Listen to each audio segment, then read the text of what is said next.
అన్నిచ్చినావా కంటి రెప్పల వడ్లు దంచుతున్నావా కంటి రెప్పల వడ్లు దంచుతున్నావా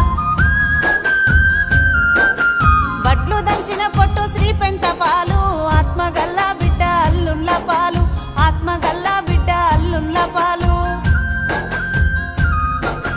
ఉంటి కూర తిన్న నాది పుట్నిల్లు తవటి కుడుములు తిన్న తల్లి గారిల్లు తవటి కుడుములు తిన్న తల్లి గారిల్లు తిన్నది తినంది కన తల్లి కెరుక ఆర్షి కట్టము చెప్పే అత్తకే మెరుక ఆర్షి కట్టము చెప్పే